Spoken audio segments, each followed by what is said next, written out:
देश भर में चर्चा का मुद्दा बन चुके एथेनॉल ब्लेंडिंग को लेकर सोमवार को सुप्रीम कोर्ट में एक अहम सुनवाई हुई। सर्वोच्च अदालत में पेट्रोल में 20% एथेनॉल मिलाने को लेकर एक याचिका दायर की गई थी, जिसको सुप्रीम कोर्ट ने खारिज कर दिया है। इसके साथ ही ये भी साफ हो गया है कि पेट्रोल में 20% एथेनॉल ब्लेंडिंग जारी रहेगी। साथ ही एथेनॉल फ्री पेट्रोल का विकल्प भी नहीं दिया जाएगा।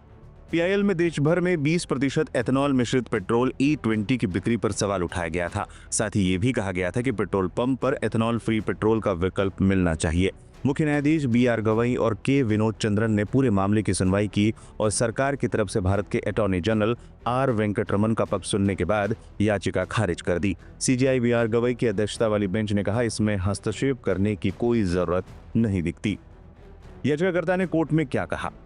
सुनवाई के दौरान सीनियर एडवोकेट सादन फरासत ने कोर्ट को कहा कि बिना किसी नोटिस के केवल E20 फ्यूल उपलब्ध कराया जा रहा है। उन्होंने साफ किया कि याचिकाकर्ता E20 को हटाने की मांग नहीं कर रहा है, बल्कि उपभोक्ताओं को विकल्प देने की अपील कर रहा है। लाखों मोटर चालकों को ऐसे फ्यूल का इस्तेमाल करने के लिए मजबूर किया जा रहा है, जो उनकी गाड़ियों के लिए डिजाइन नहीं किया गया है। याचिकाकर्ता ने इसमें कई निर्देशों की भी मांग की थी, जिनमें प्रमुख रूप से पेट्रोल पंप पर एथेनॉल फ्री पेट्रोल उपलब्ध कराने की मांग थी।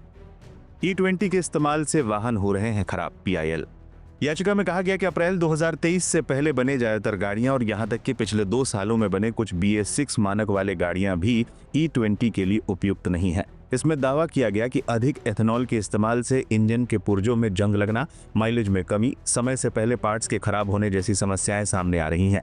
ये भी सामने आया है कि ऐसे नुकसान के लिए दावे को भी इंश्योरेंस कंपनियां स्वीकार नहीं कर रही हैं। याचिका में ये भी मांग की गई थी कि सरकार देश भर में एक स्टडी कराए, जिससे ये पता चल सके कि E20 फ्यूल से नॉन कंपैटिबल गाड़ियों में कितनी मैकेनिकल डिग्रेडेशन और एफिशिएंसी लॉस हो रहा है। एथेनॉल मिलाने के बाद पेट्रोल सस्ता नहीं। PIL याचिका में यह भी आरोप लगाया गया कि पेट्रोल की तुलना में एथेनॉल सस्ता होने के बावजूद इसका लाभ उपभोक्ताओं तक नहीं पहुंचाया गया और पेट्रोल पंप में अभी भी समान कीमत वसूले जा रहे हैं। दावा किया गया था कि E20 के आने के बाद पेट्रोल की कीमतों में कमी आएगी, लेकिन ऐसा हुआ नहीं है। इस दौरान अमेरिका और यूरोप के कई देशों का भी हवाला दिया गया, जहां एथेनॉल मुक्त पेट्रोल अब भी उपलब्ध है और मिश्रित ईंधन पर स्पष्ट लेबलिंग की जाती है। केंद्र सरकार ने दी क्या प्रतिक्रिया? सुनवाई के दौरान अटॉर्नी जनरल ने याचिका का विरोध करते हुए कहा कि सरकार ने सभी पहलुओं पर विचार किया है।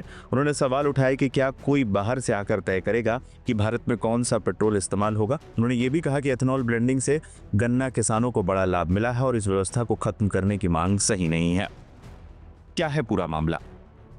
भारत सरकार पेट्रोल में 20% तक एथेनॉल मिलाती है।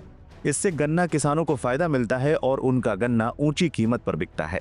हालांकि इसको लेकर कई लोग सोशल मीडिया पर दावा कर रहे थे कि इसके इस्तेमाल से वाहनों के माइलेज में असर पड़ता है और उसमें भारी गिरावट आती है। कुछ रिपोर्ट में ये भी कहा गया कि कई वाहनों में गड़बड़ियां भी आती हैं। हालांकि सरकार ने इन रिपोर्ट्स का खंडन किया है और ऐसी किसी भी रिपोर्ट को मानने से इनकार किया है। अब सुप्रीम कोर्ट ने भी इस मामले पर रोक लगाने से इनकार कर दिया है।